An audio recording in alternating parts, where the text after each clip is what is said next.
Bueno, A buenas ver. tardes a todos. Mi nombre es Ana Paula Lisicki, presidente del Centro de Estudiantes de Derecho. Muchísimas gracias a todos por estar presentes con nosotros en el día de hoy. Quería darles la bienvenida a nuestra segunda charla del panel de abogados, Nuevos Paradigmas del Derecho Contemporáneo. Y como bien saben, hoy tenemos el agrado de contar con la presencia de María Celeste Colombo, abogada y docente de la UBA, y quien es experta en el tema que va a exponer hoy, que es el Big Data y la inteligencia artificial, y de qué manera estos dos se relacionan con el derecho. Previo a iniciar la jornada, los invito a todos a por favor encender las cámaras cuando gusten, como también quisiera pedirles por favor que las preguntas que les vayan surgiendo las escriban a través del chat para que luego sean respondidas al final de la charla. Así como también les pido que los micrófonos por favor permanezcan silenciados. Asimismo, les recuerdo que durante la charla estaremos tomando nota de quienes se encuentran presentes para poder enviarles el certificado correspondiente. Así que, sin más, le agradezco a todos por participar y les cedo la palabra a Celeste.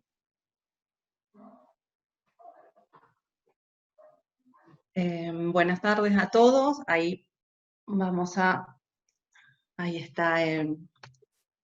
Bien, buenas tardes a todos. Podía fallar, esto es en vivo, así que es un gusto estar otra vez acá con ustedes.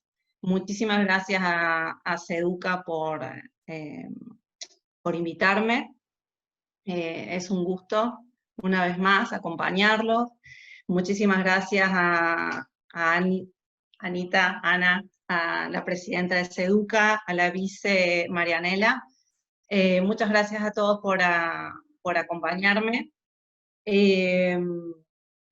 Algunos quizás estuvieron en la charla anterior. No va a ser igual, si bien el público se renueva, como dice la Chiqui, lo cierto es que vamos a traer algunos condimentos para tratar de hacerlo un poquito más ameno.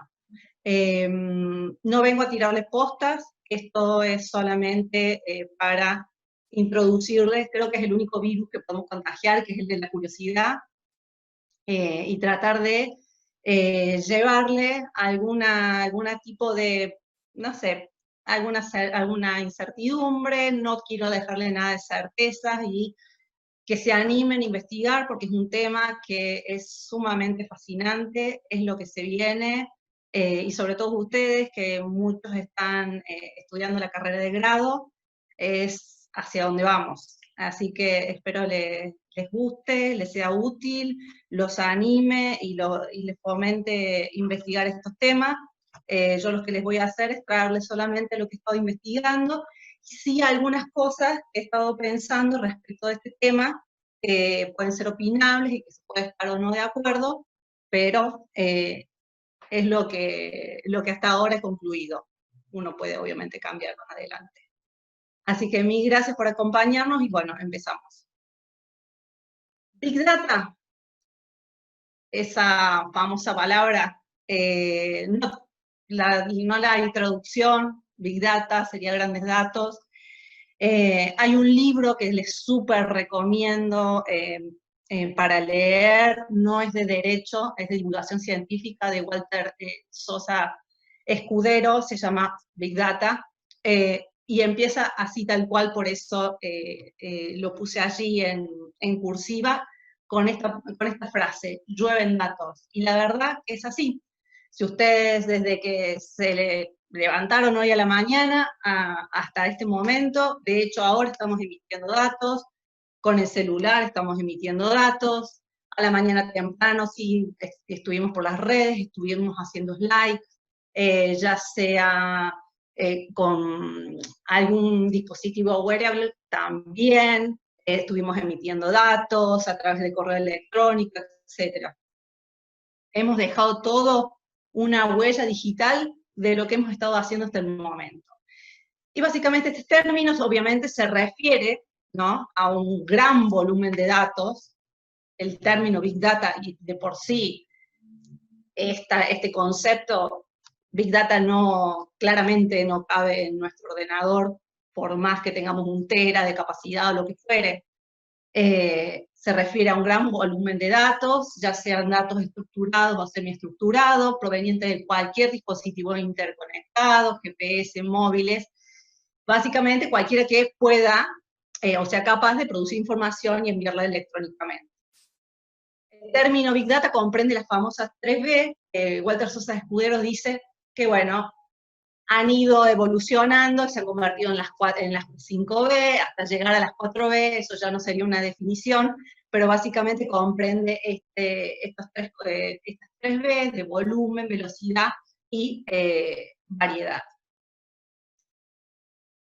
Ahora bien, está el dato. Nosotros emitimos el dato a través del celular, a través de distintos dispositivos, y se forma una nube amorfa e ingente así de datos, inconexos. Es como una nube de datos, ¿sí?, de cualquier tipo. Es una marea que, la verdad, si nosotros quisiéramos de allí sacar algo, no podríamos, sería como ese famoso refrán de buscar una aguja en un pajar, y sería exactamente lo mismo. Sería totalmente inútil tratar de bucear en esa marea de datos, porque no tienen ningún tipo de conexión, está allí disponible. Entonces, para poder convertir ese dato en una información relevante que nos pueda servir con posterioridad, ¿qué es lo que necesitamos? De un proceso. Este proceso es lo que se conoce como el data mining, o bien la minería de datos, que funciona como eso, como la clásica minería.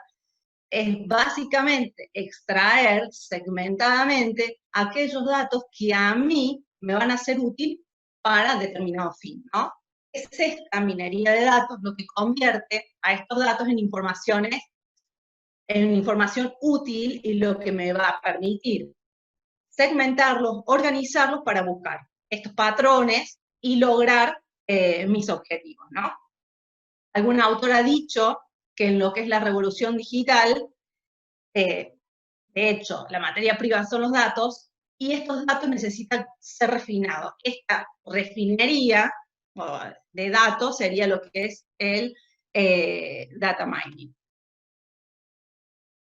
¿Y por qué es tan importante la minería de datos? Básicamente, sobre todo para las empresas, para los proveedores, en el término del artículo 2 de la Ley de Defensa del Consumidor, ¿no? Para los grandes capitales, las grandes empresas. Y básicamente porque a mí lo que me va a permitir es hacer mi negocio un poquito más eficiente. Ustedes piensen en cómo hasta ahora, no tanto hasta ahora, pero hasta hace unos años atrás, cualquier empresa, cuando sacaba un producto, lo sacaba al mercado, cruzaba dedos y que sea lo que Dios quiera. La sociedad es heterogénea, tenemos adultos mayores, adolescentes, hombres, mujeres, familias, parejas, familias monoparentales, lo que fuera, todo. Entonces, cada uno tiene sus propios perfiles, sus propios gustos, y no podemos complacer a todos, entonces, o no se podía. Las grandes empresas, ¿qué hacían? Bueno, vamos a sacar el producto y allá va, si cae, gusta, nos llenamos de dinero, y si no, mala suerte. Funcionaba así. Hoy con la minería de datos, yo puedo segmentar a toda esta población en tal cual como dijimos, mujeres, hombres, adultos mayores, mujeres, adultos mayores, o mujeres y mujeres adultas, mujeres sin hijos, etc. Y según armar un perfil de este grupo de personas, y según sus gustos, sus características, sus hábitos de consumo, sus pautas de consumo, lanzar al mercado un producto ajustado a ese segmento. Haré lo mismo con el segmento millennial o el centennial, sin ir más lejos. Les doy un ejemplo, porque trabajo en una compañía de seguro.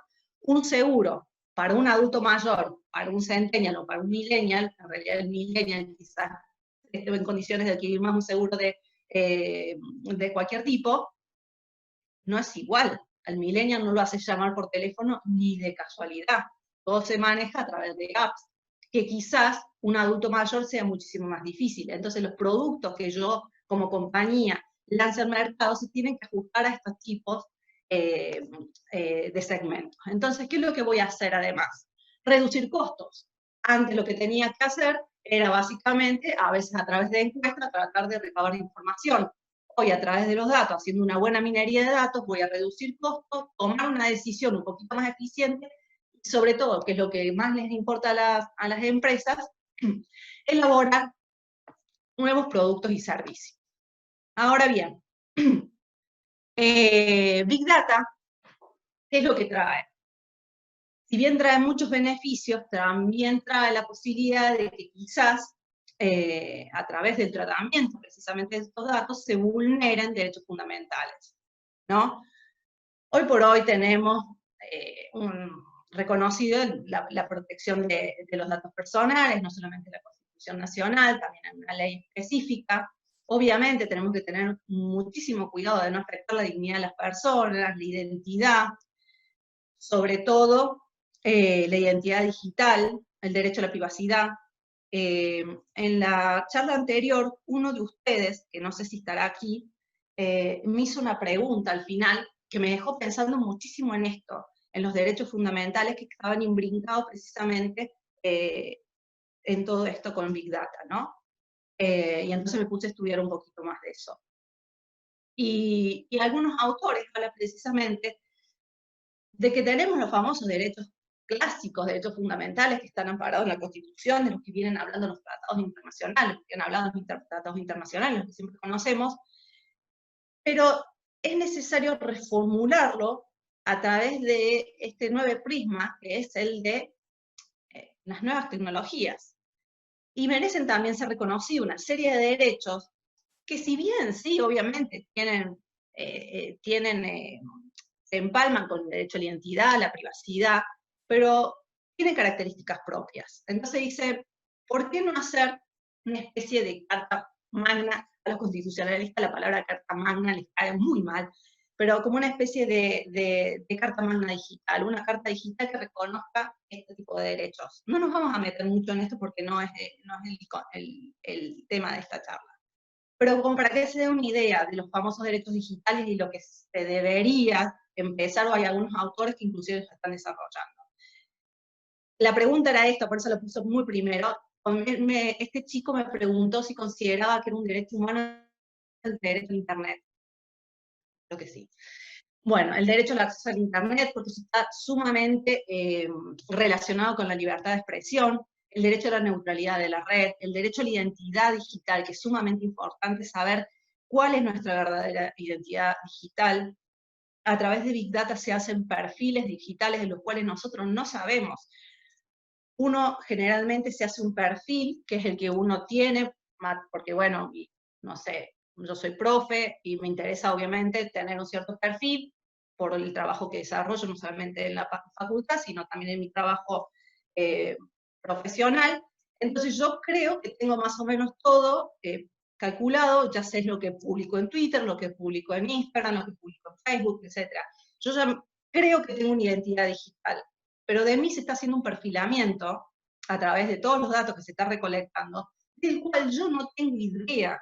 Entonces, para mí, yo soy una carmelita descalza y quizás para algún proveedor sea, no sé, Gatúbela, por decirles algo. Entonces, yo no sé cuál es el perfil que están haciendo de mí. Entonces, eso es a lo que se refiere a la identidad digital. Saber cuál es el perfil que es digital que se ha hecho de mí y sobre todo poder decidir respecto de no me gusta lo que hay allí.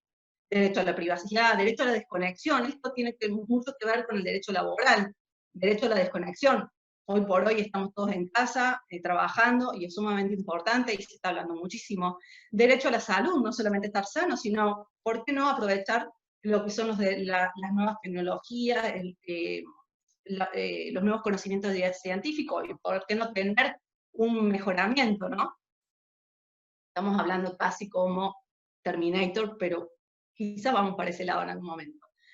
Derecho a la no discriminación algorítmica, después vamos a ver esto, derecho a la vida digital, derecho al anonimato, si yo no quiero estar en Internet, ¿por qué tengo que estar por allí?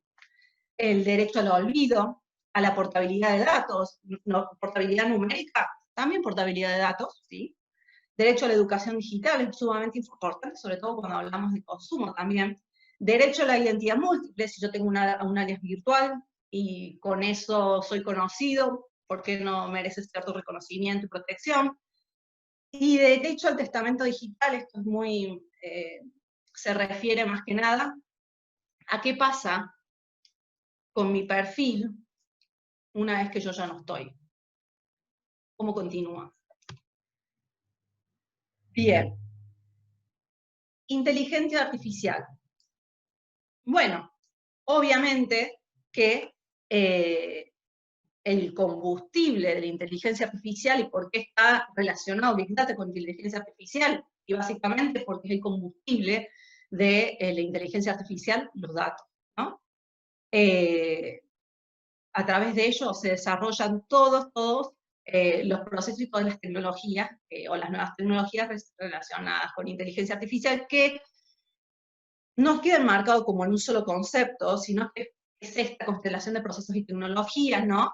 Que lo que buscan básicamente es que ciertas tareas que eran ejecutadas antes por seres humanos, básicamente empiecen a ser ejecutadas por programas de computador, computadoras, etcétera, ¿no? Y la inteligencia artificial englobaría lo que es la informática cognitiva, el machine learning, la inteligencia aumentada, la robótica relacionada con inteligencia artificial, y básicamente, ¿cuál es el objetivo principal de la inteligencia artificial? Es básicamente la automatización de los comportamientos inteligentes. A eso va. La idea es tratar de asimilar lo más parecido posible la manera en que nosotros procesamos la información y luego actuamos en consecuencia. Eso lo pudiera llegar a ser algún tipo de entidad, algoritmos, etc. Tipos de inteligencia artificial.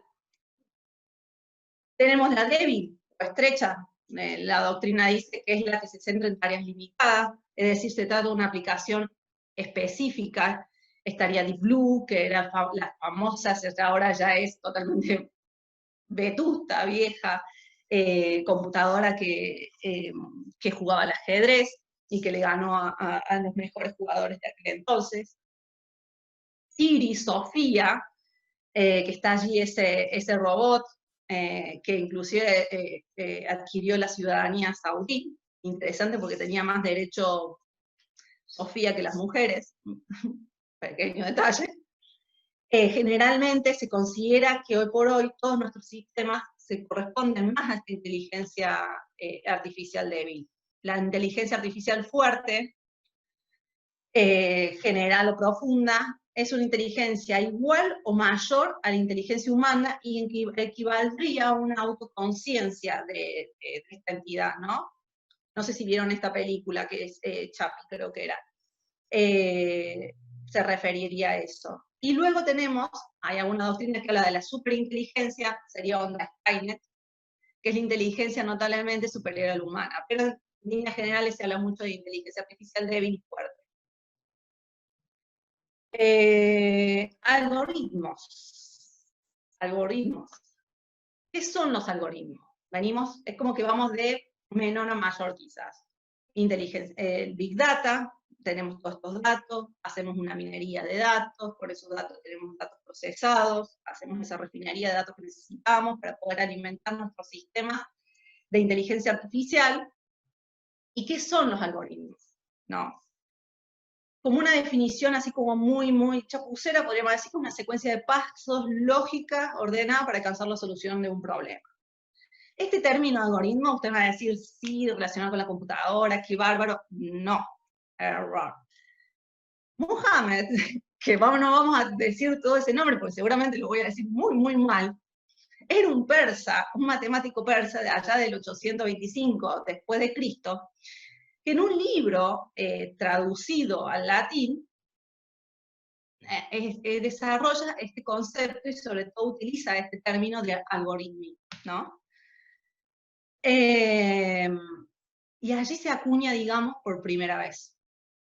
Y si bien el algoritmo, hoy por hoy, lo asociamos automáticamente a todo lo que es tecnología, en realidad un algoritmo es tan sencillo como una secuencia de pasos, que puede llegar a ser ecuaciones matemáticas, vamos a ver ya ejemplos que van a ser ejemplos muy sencillos, y lo que nos permite el algoritmo, básicamente, al ser una secuencia ordenada de pasos que tiene un input, una entrada, un output, una salida, la secuencia ordenada de pasos para poder llegar al resultado, ¿no? Y hoy lo tenemos muchísimo a través de todo lo que es informática. Y ejemplo de algoritmo, una receta de lasaña es un algoritmo. Una secuencia finita, y lógica y ordenada de pasos para obtener un resultado que es básicamente el producto de la lasaña. La fórmula del artículo 1746, la que hay algunos que consideran que no se refiere a una fórmula, pero es una fórmula, es también un algoritmo. En este caso, la del doctor Aciarri. Ahora bien, ¿por qué son tan importantes hablar de los algoritmos, ¿no? En inteligencia artificial? Y básicamente habíamos hablado de que los datos son incombustibles, no solamente la inteligencia artificial, sino más precisamente de los algoritmos, ¿no? Yo generalmente con los algoritmos lo que voy a buscar es tratar de resolver algún tipo de problema. Un algoritmo muy sencillo, eso voy a decir, bueno, ejecuta tal tarea, X, lo hace, siguiendo pasos, ¿no? Ahora bien, vamos a ver después qué es lo que es el concepto de Machine Learning, que ahí el algoritmo ya va un poquito más allá, porque yo no solamente ejecuto o programo ese algoritmo, sino que además son algoritmos que van a empezar a aprender a desarrollar algoritmos, ¿no? Ese es autoaprendizaje. A través de Big Data, obviamente, utilizando Big Data, los algoritmos, ¿qué es lo que hacen? Básicamente, analizan los comportamientos, las preferencias, las pautas de consumo, este perfilamiento que nosotros habíamos hablado, aprovechando esa huella digital que fuimos dejando, ese caminito que fuimos haciendo, de nosotros se hace un perfil digital, y todo a través de la utilización de algoritmos, a través de los cuales yo puedo saber cuáles son las pautas de comportamiento, pautas de consumo, etcétera, ¿no? Para poder predecir cuál sería el próximo paso, cuál sería el gusto del consumidor, ¿no? Como dijimos, las máquinas pueden construir algoritmos por sí mismas, ¿no? A darse a sí mismas instrucciones. Ya no es el hombre el que le da la instrucción, sino aprenden las máquinas por sí mismas. Algoritmo, el machine learning famoso, el famoso aprendizaje automático, ¿no? Y en el aprendizaje automático, ¿qué es lo que tenemos? ¿No? Son algoritmos. El aprendizaje automático son algoritmos. ¿Algoritmos qué? Algoritmos supervisados, no supervisados y los de refuerzo, ¿no? En el machine learning, estamos diciendo que los algoritmos aprenden. Queda como medio loco decirlo, pero los algoritmos están aprendiendo. Y con los algoritmos supervisados, que como la palabra indica, son los humanos los que están allí supervisando estos algoritmos en ese proceso. Y se le enseña, como se le enseña a un chico, a través de ejemplos, acá, etiquetas. Entonces, si yo a un algoritmo quiero que aprenda a identificar gatos, yo le voy a mostrar etiquetas de gato para que después sepa lo que es un gato. Cuando yo después le ponga sucesivas fotos de perros, gatos, elefantes, lo que fuera, va a saber identificar al gato. El algoritmo no supervisado aprende a identificar a través de patrones, ¿no? Clasifica y ordena la información, la estructura, pero yo no le coloco etiquetas. Aprende casi solito, digamos. Entonces, si yo, el ejemplo que he visto que por ahí han dado, si yo tengo bananas y manzanas, el algoritmo mira el conjunto de bananas y manzanas, o supongamos varios animales de granja, y separa los cocodrilos por un lado, y a estos, que son todos rumiantes, los separará, y bueno, pero aprende, ¿no? Y los algoritmos de refuerzo, básicamente el proceso de aprendizaje en los algoritmos de refuerzo es a través de un proceso de ensayo-error. Es muy loco porque hace poco decía por allí un experto en el tema, de que nos quejamos de lo que los algoritmos se equivocan, y los algoritmos se tienen que equivocar para poder aprender. Y fíjense, los algoritmos de refuerzo tienen como un sistema de recompensa a través del cual van reforzando su aprendizaje. Y a través del ensayo-error es donde van refinando sus procesos y donde van aprendiendo. Esos son los algoritmos, los tipos de algoritmos en la técnica del Machine Learning. Y el Deep Learning, o las famosas redes neuronales, es como un subtipo de Machine Learning, pero como más heavy, digamos, como recapo, donde en realidad lo que trata de imitar es nuestro proceso de asimilación y comprensión, con H, digamos, de conceptos. Y básicamente trabaja por SIMI como un cerebro a través de capas neuronales. A partir de allí va haciendo ese proceso, va decantando ese proceso de aprendizaje y a través de capa por capa va sacando el resultado. Yo no soy, capaz que si me escucha un ingeniero va a decir, esto es como muy chapucero, sí, pero es la idea de estos, como para explicarles en qué consiste el Machine Learning. Bien, entonces, como ustedes vemos, acá tenemos Big Data, tenemos minería de datos, tenemos algoritmos que aprenden a autogestionarse, sí, quizás. ¿Y entonces qué? Obviamente, todo esto, ya sea la pesca parafernalia de datos, esta actividad de los algoritmos, etcétera, pueden ocasionarnos daños. Y seguramente el derecho va a ser impactado por todo esto. Así impacta en el derecho civil, como hemos visto, a través de estos derechos que están reconocidos, inclusive, sobre todo si se causa un daño al ser vulnerado. Derecho del seguro, yo hablo precisamente, lo separo como si fuera algo súper especial, para mí lo es. Está siendo muy, la industria del seguro está siendo muy atravesada, con muchos beneficios con estas técnicas. El derecho penal, obviamente, también, sobre todo al derecho penal le pega en que todo este tipo de nuevas tecnologías fomentan los ciberdelitos y todo lo que conlleva eso. El derecho procesal, podemos hacer bastantes cosas, hay gente acá que es muy grosa en este tema, yo me voy a poner a tocarlo. La justicia 4.0, que algunos dicen, ¿por qué no gestionar algunos procedimientos de una manera más sencilla, causas sencillas que las resuelvan, como el ejemplo de Prometheus, que la resuelva un algoritmo, por ejemplo, ¿no? Y sobre todo, es importante también en el derecho, ¿cómo vamos con el tiempo? Sobre todo vamos impacta también en el derecho a través de las técnicas de prevención. Sabemos que en nuestro nuevo Código Civil, que ya de nuevo tiene 5 años, es muy, muy importante darle mayor énfasis a la prevención del daño que a la reparación del daño. Y en términos también económicos, es más eficiente actuar en prevención que salir, obviamente, a reparar. Entonces, bueno, la inteligencia artificial nos puede ayudar ¿para qué? O bien para prevenir el daño, o bien para mitigar el daño causado, a través de modelos predictivos, como por ejemplo, predecir la próxima pandemia, quizás agregándole con todos los datos que estamos recolectando, hacer un modelo para saber cuándo estamos ante la próxima gran pandemia, ¿no? O algún tipo de enfermedad que quizás nos lleve a una situación con la que estamos viviendo, ¿no?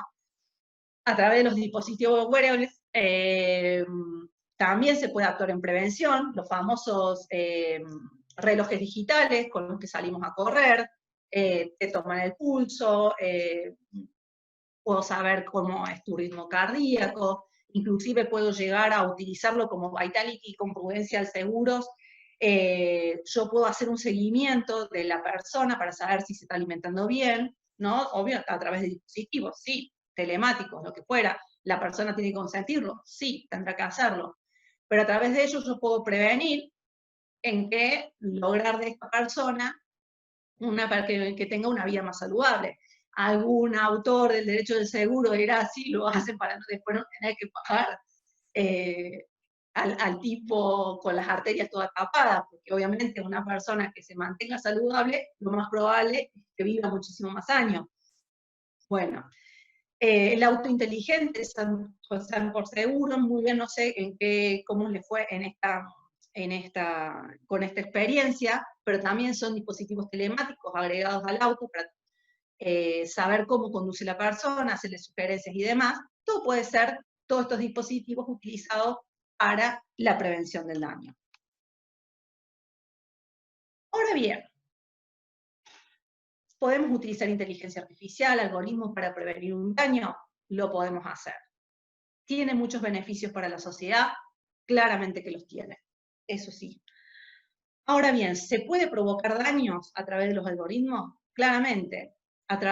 Los supuestos podrían ser a través de vehículos autónomos, de medicina, utilización de algoritmos. Vehículos autónomos. Los vehículos autónomos, básicamente, técnicamente el vehículo autónomo por excelencia es el que no tiene un conductor humano. Después tenemos los semiautónomos, que son aquellos vehículos que tienen el conductor y se le da algún tipo de asistencia. De los vehículos que por ahí tenemos los de alta gama, que la verdad tienen bastante asistencia, como saber si hay puntos de contacto cercanos, ayudar a estacionar y demás, hasta llegando a Tesla, ¿no? Que requiere que la persona esté pendiente. Ahora bien, según nuestra normativa, la regulación de todo lo que es vehículos autónomos, los daños causados por ellos, estaría en el 1769, ¿no? Que regula los daños ocasionados por la circulación del vehículo automotor, que se deriva al 1757, 1758 del Código Civil. Puede presentar problemas, ¿sí? Que pudiera llegar a suceder si el software no se actualiza. Ustedes fíjense que si a un celular cada tanto no lo actualizamos, probablemente falle en algún punto. Hace una falla un vehículo en la Panamericana, camino a Pilar, y podemos llegar a tener un problema. ¿Qué pasa con los hackeos? Bueno, son cuestiones a resolver. ¿Quién respondería en ese caso para la falta de actualización? No hay un régimen especial, hay que tener cuidado con los problemas éticos que pueden derivarse obviamente de estos daños ocasionados por el automóvil adrede, como por ejemplo, llegar al punto de que estamos a un vehículo autónomo sin conductor y de repente tengo que elegir entre estrolarme contra una pared o salvar la vida de unas personas que están circulando. Eso generalmente es una decisión que nosotros tomamos, pero esto lo estaría tomando un ente. ¿Y qué vamos a hacer? Hay que ver también, ojo, con los sesgos en los algoritmos. Hay un test del MIT en Moral Machine, lo pueden ver, donde te hacen las preguntas a vos y básicamente te colocan en todas estas situaciones. Supónganse que tenés estas dos opciones para elegir. ¿Qué elegís? ¿Atropellar a la mujer embarazada y salvar 5 vidas? ¿O matar 5 vidas y salvar a la mujer embarazada? Esa decisión la tendría que tomar, si tuviéramos este supuesto, el vehículo, en fracciones de segundo. ¿Es ético decidir de esa manera sobre la vida de las personas? ¿En base a qué lo hacemos? Y si no fuera una embarazada, fuera una viejita, no hablemos así, una señora de edad de 93 años, ya se vivió toda la vida, ¿qué decisión tomamos? ¿O qué decisión tomaría en el vehículo autónomo? Bien. Telemedicina. La telemedicina, hace poco yo tuve una consulta, las famosas teleconsultas mediadas por dispositivos digitales. Hay aplicaciones que pueden estimar riesgo de enfermedades, hacer diagnóstico con el monitoreo, y todo esto va a traer inconvenientes de que hay que ver cómo se maneja la confidencialidad de datos, la intimidad de los pacientes. Un autor español, a quien yo sigo mucho en Twitter, se llama Borja Atsuara, habla y dice, si nosotros le entregamos todos nuestros datos cuando vamos al médico cara a cara, ¿cuál es el problema hacerlo a través de alguna aplicación? Es confiar de otra manera. Al médico sabemos y confiamos en ese famoso secreto profesional. Nada quita que el médico después, violando ese secreto, diga todo lo que sabe de nosotros. No lo hacen claramente, nosotros confiamos y funciona así. Pero ¿por qué no confiar en las apps? Lo que pasa es que las apps son más fáciles de hackear, o sea que el médico está un poquito más difícil. Entonces habría que también los problemas que se podrían presentar, diagnóstico por falta de actualización, hackeo, pérdida de información, el uso no consentido de imágenes. Yo puedo dar el consentimiento para determinada cuestión, pero no para otro. También se podrían generar los robots para el cuidado de pacientes. En Japón se están empezando a desarrollar robots que se ocupen de adultos mayores. Esto generaría responsabilidad respecto de los daños que puedan ocasionar estos robots. Y esto ya sí es algo, es personal, algo que yo considero, que los algoritmos pueden también causar daño en estas tres situaciones. No porque yo lo haya inventado, pero lo estructuré así, ¿no? A través de los errores informáticos, ¿no? Los bugs, es un error, el error informático es un error en la programación, básicamente. El algoritmo no se va a comportar según cómo se lo programó para que se comportara, o bien no cumpliendo las expectativas.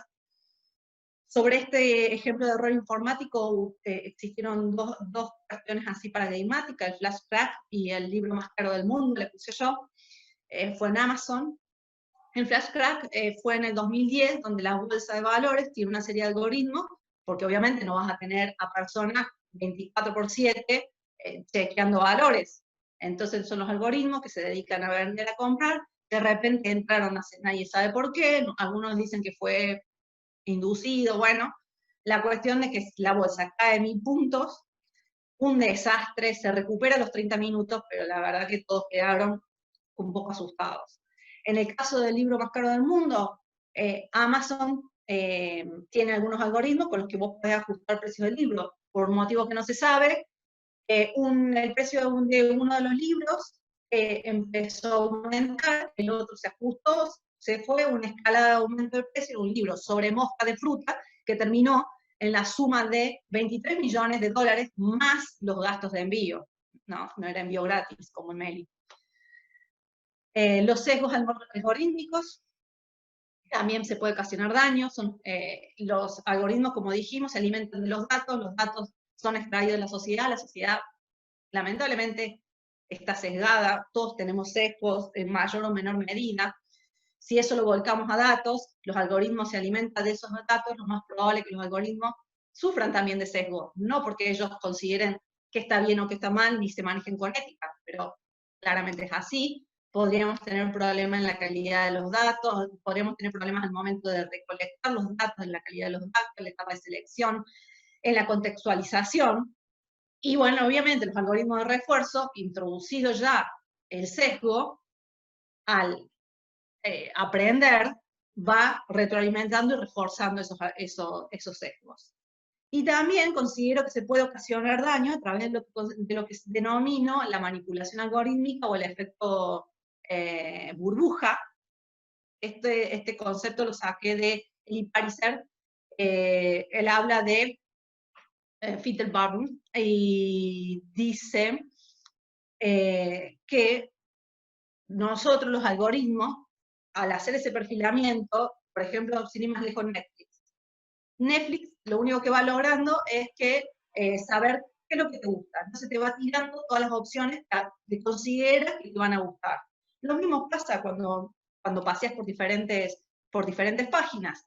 Entonces, los algoritmos de a poquito te van envolviendo en una burbuja y solamente te muestran lo que creen que te va a gustar basado en tu experiencia pasada.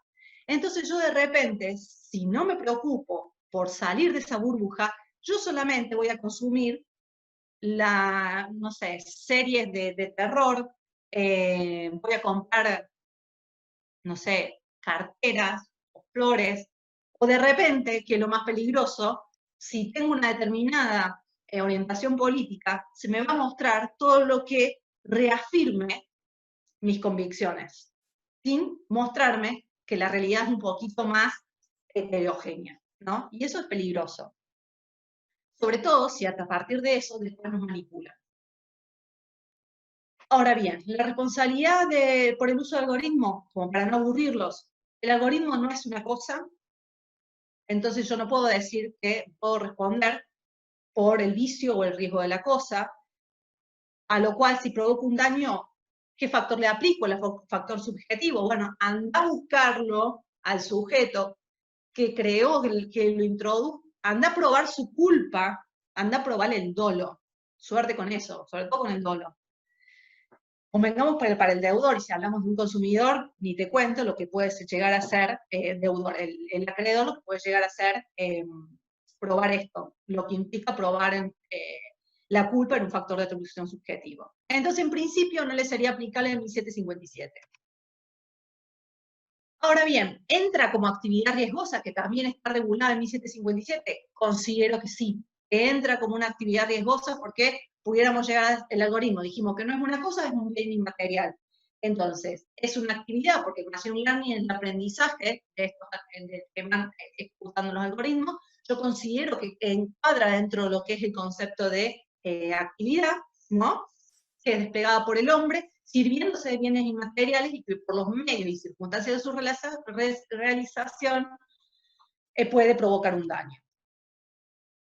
Obviamente, esta actividad desplegada por las técnicas de Machine Learning, claramente que pueden provocar un daño. Tienen una especie de potencialidad dañosa, que es innegable. Entonces, más aún cuando sabemos que pueden utilizar estos algoritmos defectuosos cuando tienen un error, cuando tienen algún tipo de sesgo, sería un defecto, digamos, de ellos.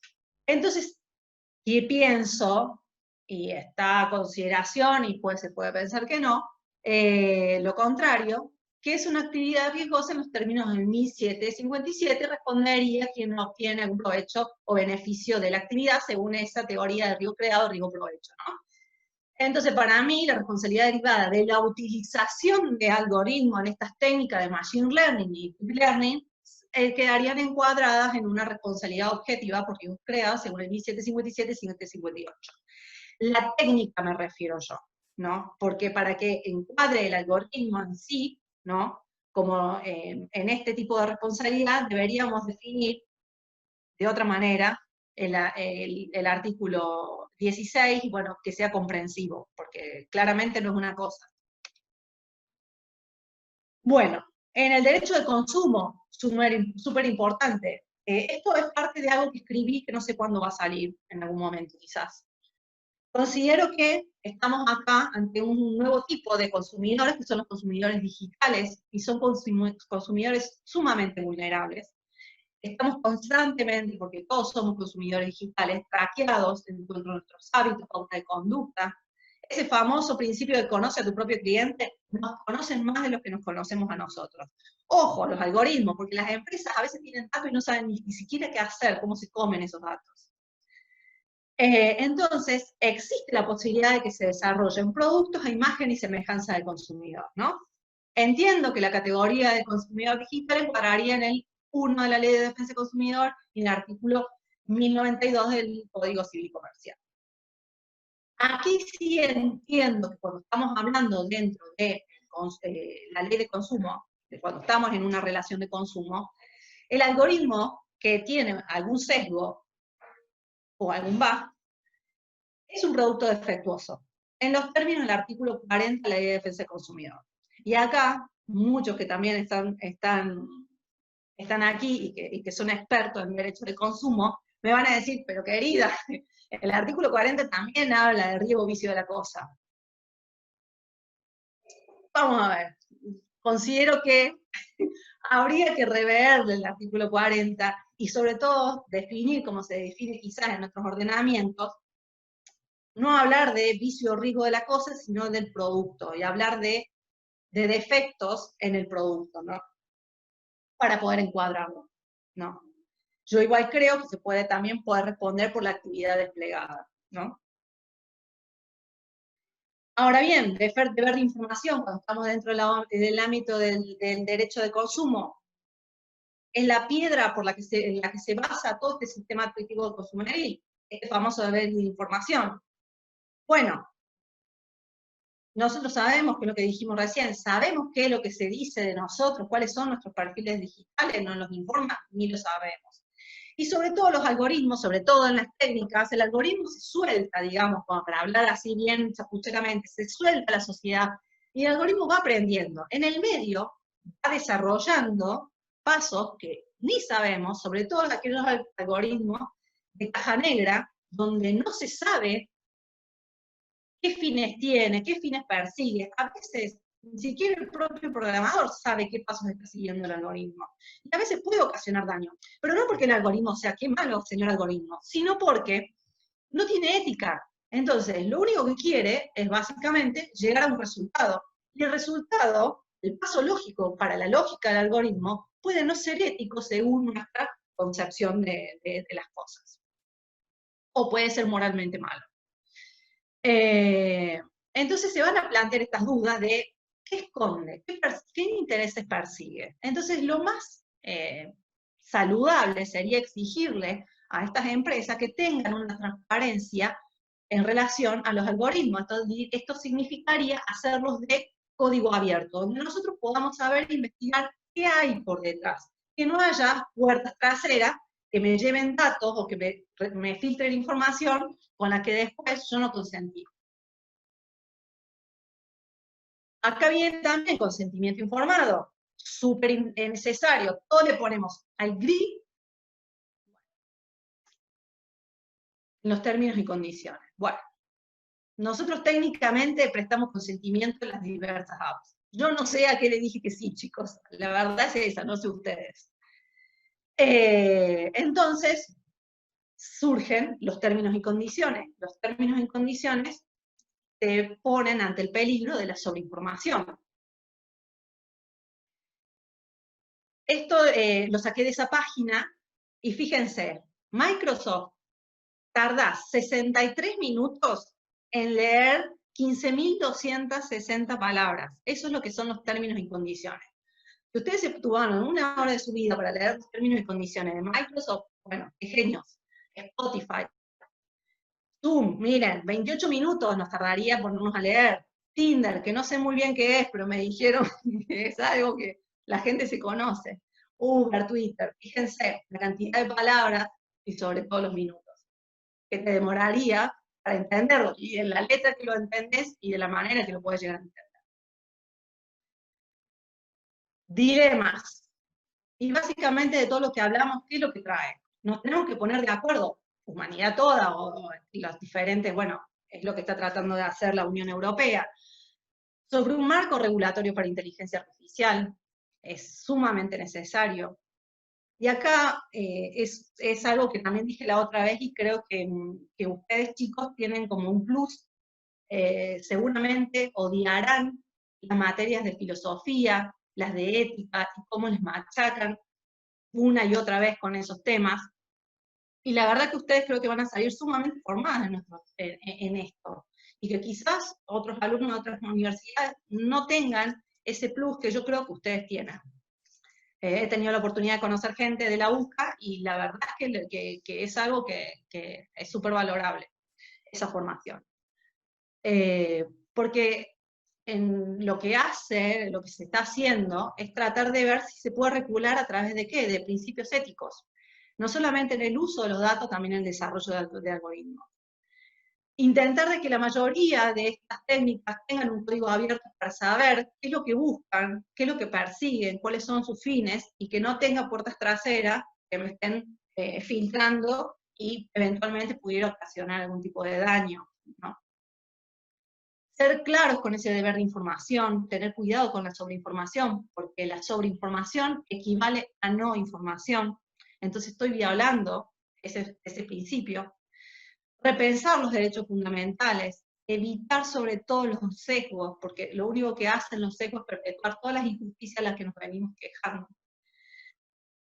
Entonces, básicamente, a través de valores y principios éticos, puesto de relieve, tenemos que repensar y sobre todo darle una gran significancia a lo que es la dignidad humana, la autonomía, el respeto a la vida privada, la seguridad y obviamente tratar de buscar una solución a la evitación y si eventualmente se ocasiona algún tipo de daño, cómo se respondería frente a estos terceros damnificados.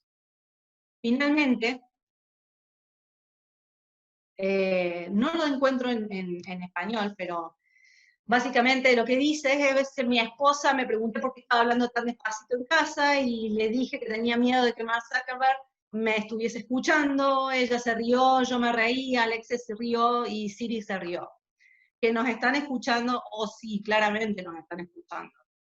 No porque el señor Google o Mark o quien fuera le interesa saber lo que decimos.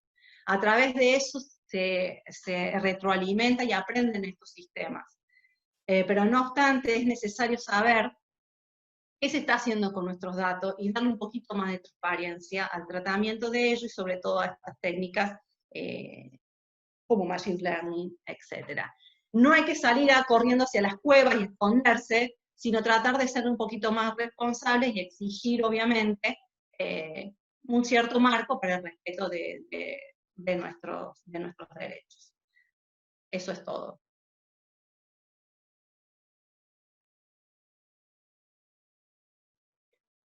Bueno, creo que quedaron evacuadas todas las dudas. Así que nada, bueno, finalizando la charla y con todas las dudas, por suerte, ya respondidas, les comento que les vamos a estar mandando los certificados de asistencia vía mail, y les agradezco nuevamente en nombre tanto mío como de todo el equipo del Centro de Estudiantes de Derecho a cada uno de ustedes por la participación, y bueno, en especial a Celeste por haber llevado a cabo esta actividad de manera impecable. Así que realmente muchísimas gracias a todos.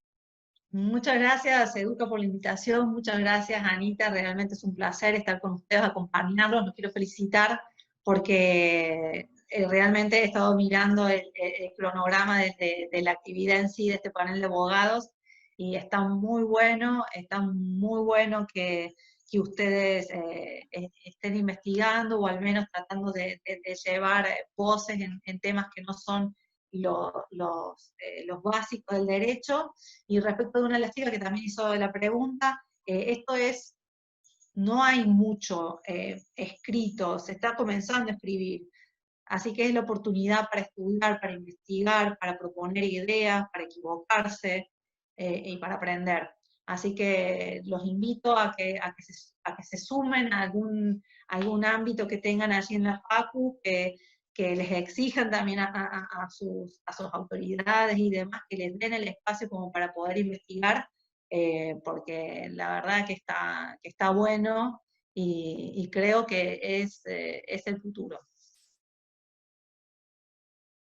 Bueno, y aprovecho para extender también la invitación a las próximas charlas que vamos a estar haciendo en el panel de abogados. Vienen de derecho deportivo, mediación, negociación, arbitraje, así que nada, también hay bastantes charlas todos los lunes, miércoles y viernes durante estas próximas 2 semanas, así que también los invito a que participen de aquellas. Muchísimas gracias a todos. Muchas gracias, chicos.